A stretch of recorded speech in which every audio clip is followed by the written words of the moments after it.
Welcome back, everybody, to another episode of Agents of MACE. Today we're talking about episode 5 of She-Hulk, where seemingly not a lot happens, but also there's some big stuff that happens, which I feel like is like every week now. It's seems like nothing really happens, but then there's all this stuff that goes on that's like, gasp.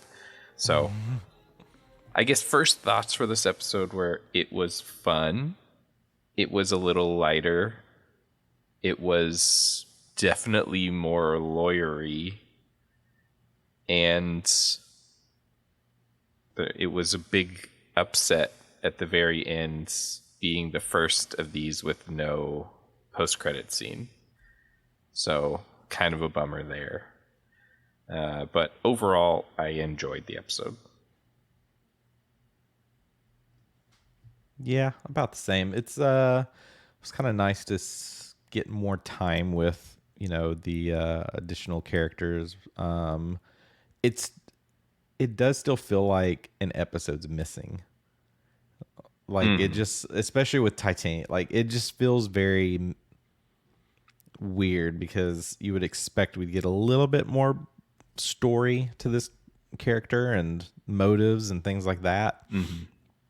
But it's kind of like the show in a way is like Wild West. Like we don't really know what we're getting week to week. We kind of have an idea of what we're about to get, which, if you watched D23 and saw all of that, like the trailer that they showed does show we're going to get more Daredevil soon. So we kind of know that's coming, but it's just like the pieces of the puzzle of like, why are we going to see him specifically? And we kind of in a way know what's going on, but, the little nods in this episode to just other superhero references were kind of fun to kind of look for.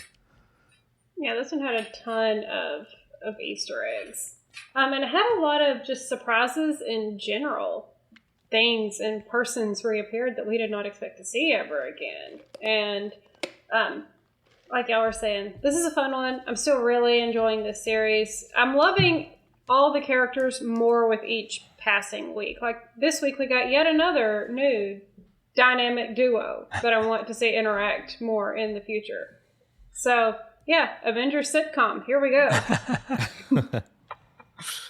Yeah, I guess to break down the episode, essentially we pick up right where we left off last week, with Jen getting the news that she's being sued by Titania for the rights to the name She-Hulk. Of course, Jen is like, no, it's my name. And so she countersues, and there's a court case, and after a bit of deliberation and reliving her dating episode as She-Hulk, she eventually wins back the name She-Hulk. And that's kind of it. That's the episode, the main plot of the episode. The side story, which is a little bit more exciting almost, because we do get this fun duo. We get Nikki and Pug working together to find someone who can make suits for She-Hulk. And that was probably my favorite part of the episode. Every time they cut to them on their quest to find the drip dealer, and then to find the superhero suit maker, and the weird like Avengers with an eye bootleg stuff in the boba tea shop. I thought that was a lot of fun. That was something also that I've noticed in the end credits photos, is that I've been spending every week being like, does that misspell Avengers on that mug? And turns out, yes. I wonder if that is a court case we're going to be seeing in a future episode. But this quest also led to my favorite of the credits pictures we've seen so far, which is all of the shoes. Yes. And I definitely want to get into them, because that was probably one of the biggest reveals. Luke, you were correct last week when you said that we were going to see the Thing in this series, because there is a pair of Thing sneakers. So that means the Thing is canon in this universe.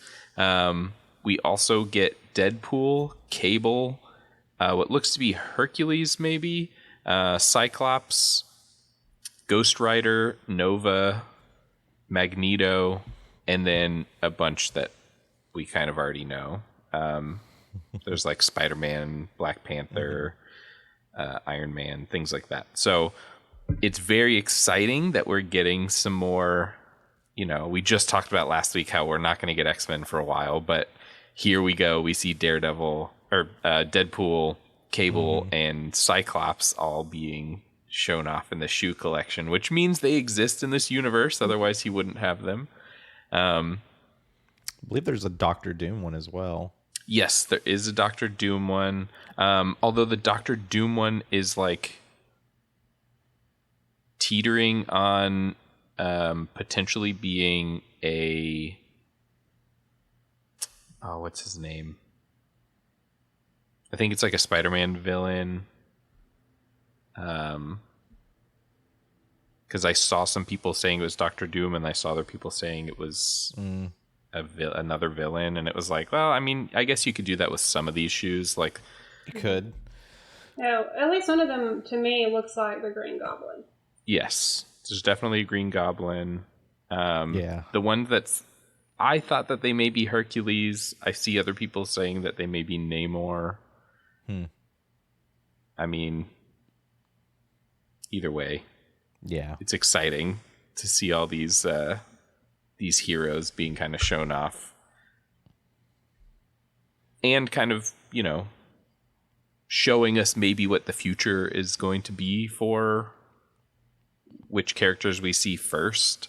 Right. I know we talked about Ghost Rider would fit in really well with Moon Knight. There's a pair of Moon Knight shoes there, so maybe we could get some sort of Ghost Rider appearing with Moon Knight, and then that would lead into Blade. I don't know, but we kind of talked about how all of those are the spooky verse of the MCU. So there's like a real marketing opportunity here. If they made these shoes for real. Oh yeah, I feel like they've gotta, or they would, right? Like it just. So it's just a soft launch for their shoe. Because exactly, and this I think I view this as just opening up. Like I'm surprised, which I'll probably start seeing it like by the weekend, is like creators not mocking these up on like Instagram, and just like I could see like Boss Logic just putting out like all these various shoes, like, and sketching out like these characters, rocking them, and right.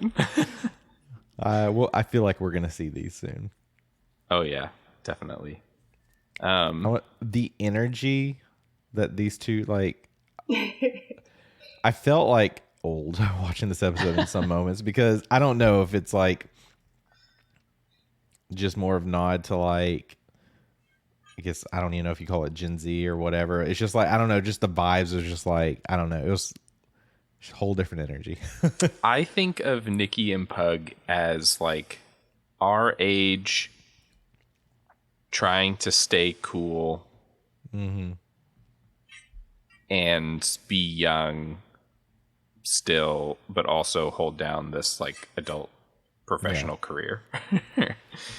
Because I thought the same thing. Like, I feel like we still haven't gotten like a ton of time with Pug, and sometimes he just seems like he's being ironic in his use of slang, I guess. Right. But then this episode, it was like, oh no, he just speaks like that all the time. So I want more of him. I can't really figure out his character yet. We need like him and Foggy to meet. Yeah. I think that would be interesting. It'd be a fun duo. Yeah. Before I forget, in this episode, there is another free comic. In case any of you missed it, it's while they're entering the boba shop. There's a shot of them like walking in, and it is to the right on the wall underneath a painting. So go get your free comic. I did not scan it, so I don't know what the comic is. I'm sure I can find out really quick. I think it's one with Titania. Yes, it is. It is She-Hulk number 10. And yes, the cover is Titania tearing through a picture of She-Hulk. So go get your free comic if you haven't. Sums up the whole vibe of this episode. Yeah, pretty much. I wonder if we're going to get more Titania or if this was it. Like this was Titania's episode. We still don't know what Titania can do. Like what her powers are. So I'm interested if, the earlier time that we saw her, it seems like maybe she has super strength, but I don't know if she can do anything else. I kind of thought that maybe we'd get some of that this episode, but we didn't. So I guess... I mean, it's got to be super strength, especially if She-Hulk's like throwing her against a wall and she's perfectly fine. Right, yeah. So the question is will we see them fight? Hard to say. This almost seems like it's kind of like a mental fight, right? Like I want to be better than you. I want to be, more in the spotlight. It's petty one-upsmanship. Exactly. Yeah. Which is fine. I do think that we'll get more of Titania, mostly because Jen hasn't won the battle of petty one-upsmanship very thoroughly yet. And also because I've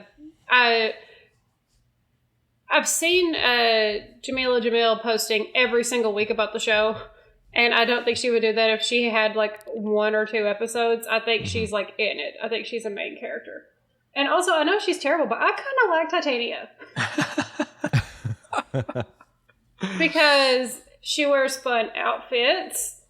I can't really blame her for trying to cash in on an opportunity like a really famous name laying around with nobody copywriting it. Yeah. She's selling her stupid makeup products like any other influencer, so we can't really knock her for that because it's just what everybody else does. But she is mean. Like she calls Jen Shrek or something like that. Yeah, which is rude. Yeah. Rude. Like nice especially since Shrek. Titania is like naturally as tall as She-Hulk almost.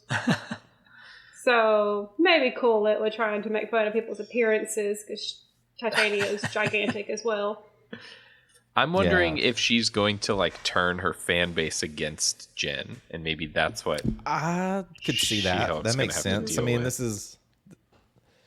this is well, okay. Well, let's look at what happened or what was announced today, because I feel like we could see something like that. Like the Little Mermaid over 2 days has like 1.5 million dislikes on the trailer.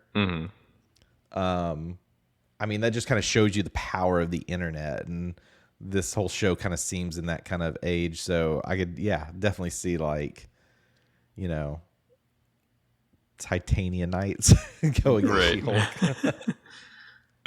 What are they? Are they Titaniacs, I think, right? Or Titaniacs. Yeah, I think that's what she calls them. Yes. It's I vibe the whole like entrepreneurial spirit, but now I'm intrigued. Like I need more backstory. Like how did she get superpowers? They've only existed for like how many years? Sure, it's like where do the powers come from? Where does the money come from? Because so much of the start of the episode, it's like I'm a lawyer. I've got student loans. Like, right? How does superheroes get paid? Do they have health insurance? And then it's like, look at all these products, but they're just the same thing. It just renamed and like, but at the same time, it's like, look how fancy everything is. Like, where's the money coming from to like do all of this stuff? Right. So, well, and I guess we're supposed to assume that maybe she was like an influencer pre-powers. Pre-powers, sure. yeah. Yeah. But I mean, did she get blipped and when she came back she had powers? Or I guess maybe we won't know. Maybe we will find out how she got powers. I mean, bring on Dr. Doom. Come on. let's make this happen. It is interesting having Titania like still be out there if she doesn't come back, because it's somebody that like they could, I guess, just call on to be sort of like a nuisance to She-Hulk, as opposed to being like a main villain. She hasn't really done anything villainous. Yeah. Feels like more like Jen's gonna come up against an actual like villain and be in the thick of that, and then Titania's just gonna find that as an opportunity to come kind of like, let's just make things that much more annoying for you, and Right. more walls to get through, and just try to slow She-Hulk down essentially. I'm trying to think, there's a Superman there's a Spider-Man villain. Thunderball? No. It's basically like a girl that is on social media, and she like uses social media to attack Spider-Man. I look it up. Because that's who she kind of Screwball. That's kind of who Titania reminds me of in this, is almost like Screwball. But like they took Screwball and they took Titania and they like mashed them together. So it's weird because it's, you know, both of those are real villains in the comics, and in this it's like it's more just like an annoying person on social media pestering She-Hulk. Yeah.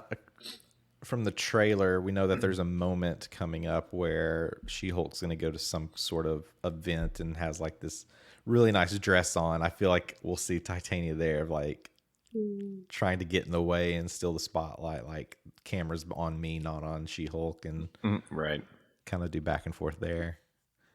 Which I'm guessing, I guess let's talk about one of our new people. What is the new designer's name? It's Luke Jacobson. Okay. Because I knew that I wanted to talk about him, but I could not catch his name. Yeah, which there's other names thrown out, like Alonzo, which is the drip broker. So, but it was weird because I thought that's who they were going to go meet was Alonzo, and then it turns out to be Luke Jacobson. So I guess is Alonzo just another middle person? So we have like with the boba shop owner. It sounds like whatever. It, because I think Pug calls Alonzo when he needs something, and Alonzo said, "Go see this guy at the boba tea store." But then that guy was like, no, he's actually back here, but you got to buy my knockoff merch first. So it was yeah, that's right. I don't even know what you would call that. It's not a middleman because there's 3 of them. Yeah. But I love like Luke Jacobson's character is basically from The Incredibles. Edna Mode. Edna Mode. Yeah. That's what I kept calling him in my head was Edna Mode. Yeah. Yeah, I was kind of bummed that we didn't get to see more while we were in his shop. I felt like that was the perfect time to kind of like hide stuff in the background, even just for Easter egg's sake. Doesn't even necessarily need to be anything specific, but it was more nods just to general things like the bat nipples. Yes, I wrote down the nipple bat tip. And it's just like, I mean, that was on screen for so long. It's just it becomes this thing is like, are you just poking fun at that, or is this who would rock this in the Marvel? Like, who's wearing this? Right. Yeah, and it's so like ancient Greek, ancient Roman that it was like, okay, is this supposed to be a nod to something like Ares maybe? But even then, it was just so vague that it was like, well, I mean, possibly, but also maybe it's just a piece of armor that he has hanging up in there. So I'll go with more that it was poking fun at the... Yeah, it's got to be poking fun. So I guess Jacobson is an established character in the comics. is associated with Detective Dakota North. But another note I see is his assistant is identified as Eugene Patilio, if I'm pronouncing that correctly. And this person becomes a superhero Frogman. Frogman? Which is very interesting. Okay. An unexpected direction. Wait. Frogman. I have to look this up because I think when I went to see Thor, there was like this breakdown at the beginning of the movie at the Alamo Theater where they like tell you just the history of the characters. And one of them talks about when Thor gets turned into a frog. And I'm pretty sure when he's a frog, he meets a guy that was a superhero that got turned into a frog. And it may be Frogman. I don't know. It doesn't look like it. Looks like this is somebody different. Okay, well, that would have been crazy. Been another Throg relation that we're getting. I'm curious to see how many outfits she'll end up getting. And this circles back. It's like, how much are these going to cost? Because we're getting so much more into this whole like real life like type of vibe. It's just like, what if these outfits are just like crazy expensive? Mm-hmm. Well, I'm trying to think about like Avengers and people that we've seen before who would have to have someone make their costumes. Like we saw that Miss Marvel had hers made somewhere in Pakistan because that's where her mom got it, even though we had seen her collecting her costume pieces all throughout the show. But like Iron Man kind of made his, Thor kind of came with his outfit. Yep. The U.S. government supposedly provided caps. Yeah. Vision could So create his I wonder own. who's going to this guy besides Daredevil. Wanda has her own. Maybe like, well, no, I guess Clint and Natasha would have probably had theirs like U.S. military issued. But then what about the one that Clint gets at the end of the Hawkeye series? His Ronin suit? No. In Hawkeye. Oh, Yeah. No, it's just what, Friends made it or something? Oh, yeah, the cosplay people made it. Yeah. Because I was thinking that maybe Kate could have known about this guy and had it made for her, but yeah, it was the cosplay people who made it. Right. So, who's going to him? Peter Parker sews his own spider suits. Yeah. So maybe that's why he's so excited when she says Jen's an Avenger, because he hasn't done anyone that high level before. Unless maybe we're supposed to think that like Tony hired him to do stuff on the side for like new suits for people, like Cap's updated suit maybe or something like that. I don't know. Yeah, it's I guess, how long has this person been around doing stuff? Especially because he says like, do you need it to have weapons in it or be fire resistant? So it was like, okay, so like, can you do all kinds of stuff? Maybe he makes like the Punisher outfits, or that'd be cool. I don't know. I mean, I guess we can talk about whose outfit he did make. We get to see the gold Daredevil helmet in a hat box. And he says, don't leave stuff for my other clients out. Right. So, I mean, I wonder if they did shoot a scene that was like more of like a post-credit scene where like Matt shows up and gets it. You know? Yeah. I'm almost wondering if this is going to be like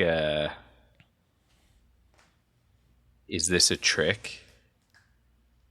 And it's like did I already say this? I think it'll be like a knockoff. Like it's not really Daredevil. It's like some copycat. I feel like you're still on board that it's not even Daredevil. I been disappointed before. I think that we will get Matt Murdock, but I'm thinking that like, what if this isn't even him and it's like a copycat, and he's going to come and take care of the copycat. And maybe that's the law part of that episode, is like Daredevil versus copycat Daredevil. I don't know. It seems out there, but at the same time, it doesn't seem that far-fetched for... There has to be a reason for Matt Murdock to be there. Yeah. Yeah. So we have to contrive something. Yeah. I'm expecting that Goon Squad's going to try to steal the blood again, and that's where Daredevil will show up to help. Yeah, I'm wondering, like, how we're going to see them again. Because so there's 9 episodes. Mm-hmm. So we got 4 left. So we're sort of at the halfway point. Yeah. And we're still kind of episode to episode. Like, I mean, yeah, stuff from other episodes were pulled in for this episode, but nothing, like, major. So there's room for the last, like, 3 episodes maybe to be some sort of, like, put together story arc, as opposed to these, like, one-off sort of law episodes week to week. But also maybe not. Maybe that's just how the show is going to be, and if we get something like that, it'll just be like the last episode. The show can run for 8 million seasons. Yeah. There will always be new weird legal cases and all kinds of fun cameos to do. Mm-hmm. Oh, yeah. So it can just keep going forever. Yeah. It could. Bring Madison back. I'm almost like, why not make this like a 24 episode sitcom-esque, right? I mean, that's kind of what we're getting in a way, so that would have been funny. Yeah, I would be all for it. I did want to say so Jen gets, first of all, he pulls over like an entire clothing rack with like 5 or 6 things in clothing bags hanging from it, and he gives her one, and we'll go ahead and assume that the one he gives her is a like business suit that's tailored to She-Hulk, but with the stretchy fabric, so now they can just have her in one outfit. But then he says, I made something special, and hands it to her. We've already seen in the trailer that she gets her comic accurate suit, so we're going to assume that that's what it is. It almost seems too early for how they've been doing this comic accurate suit thing. It always seems to be like episode before the last or the last episode that they get their suit. So I'm wondering if we'll see her in it, or if it'll just be like maybe she keeps it in the bag so we don't see it, and she hangs it in her closet and says she's never going to use it. And then all of a sudden one time she's like, I got to use it. Yeah, hard to say, because it's like we haven't seen, I guess you'd call it a true threat. It's just been like you got Titania and this little squad that just kind of show up, and it's not been that big of a deal in regards to needing something. So I don't know. So that's what I was wondering. I was like, could it be the dress that we've seen in the trailer? But it could be the suit.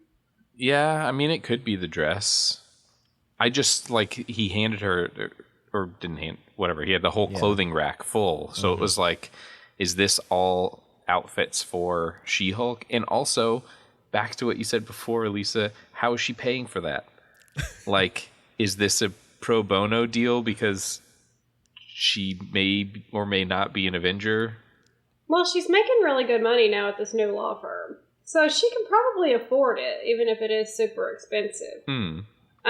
Then again, doesn't Nikki refer to her as being broke in this episode? And, because Titania is not.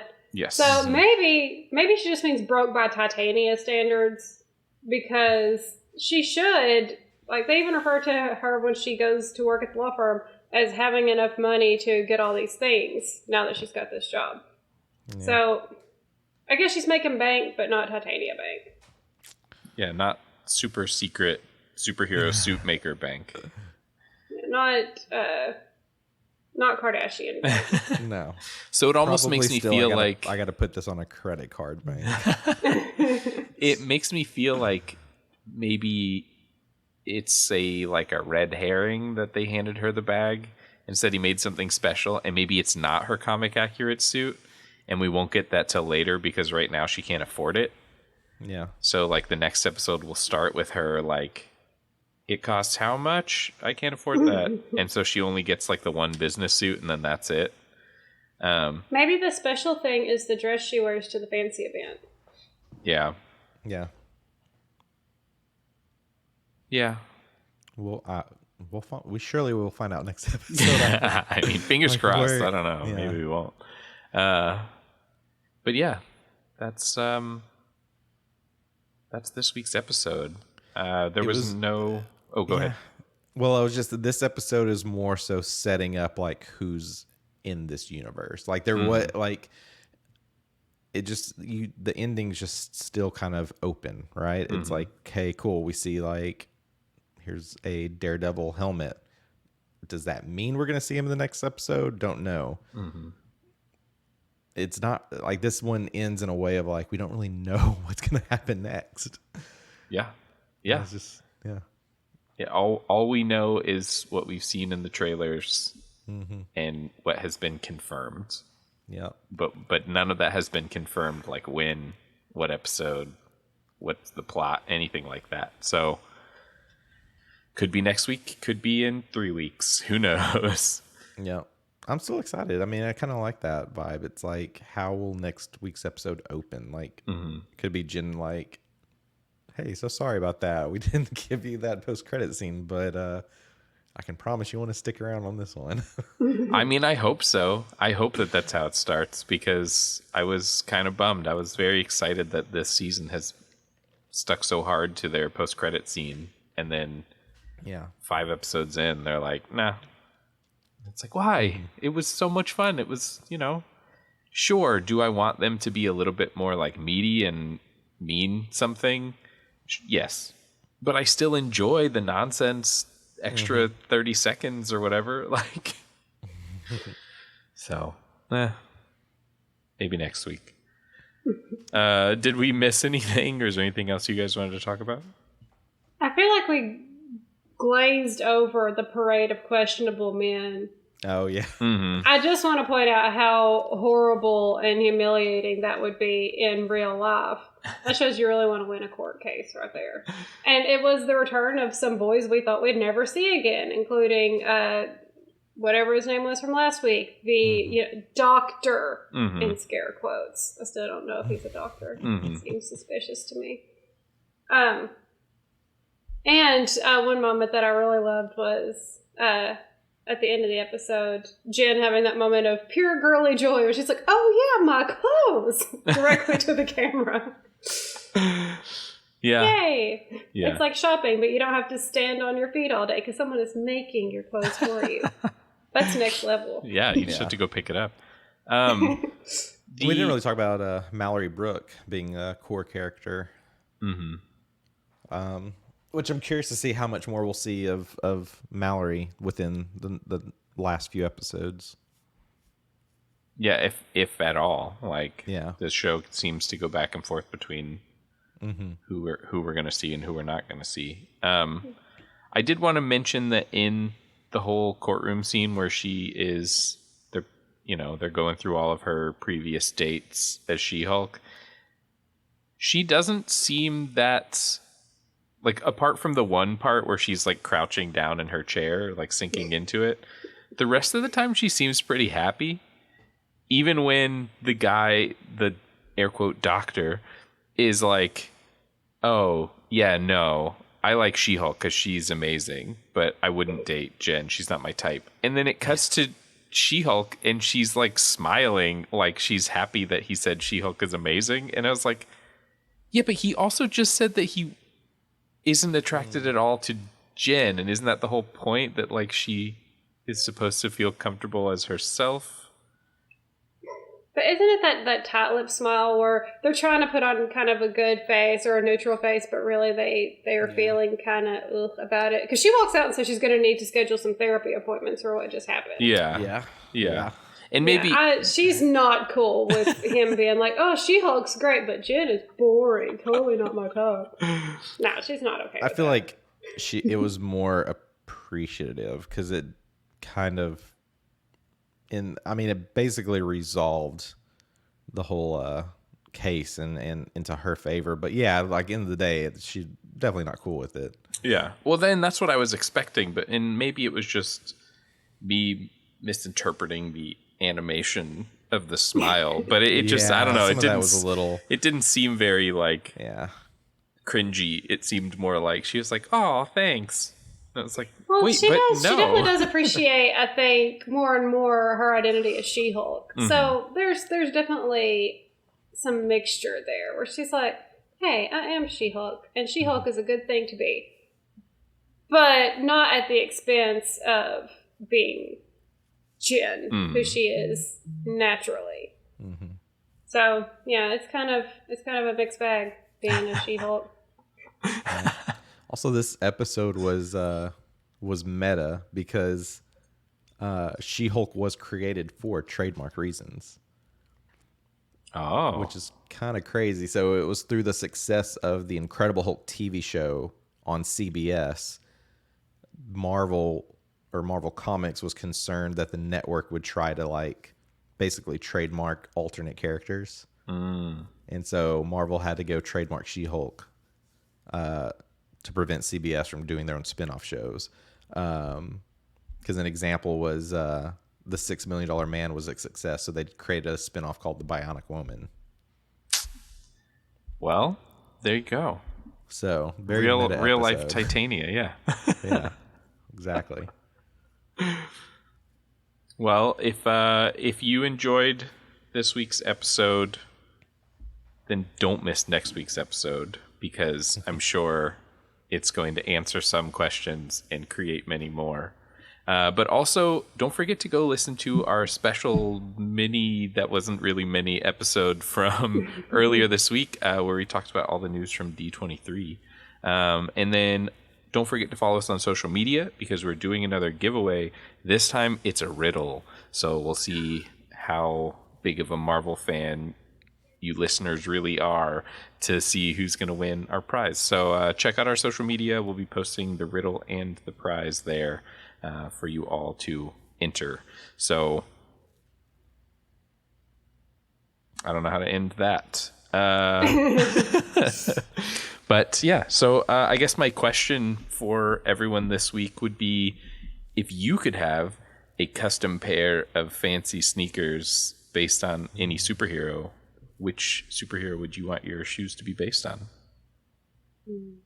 And if you're an artist, you should draw them and send them to us, and we'll be sure to repost them on our social media pages. So that'd be cool. Yeah. And yeah, I guess we can answer beginning of next week's episode. We'll give our answers, and I'm going to go ahead and challenge the other agents here. We should all draw our own, no matter how good or bad they are. So keep your eye out. Cool. Yeah. We will see you all next week.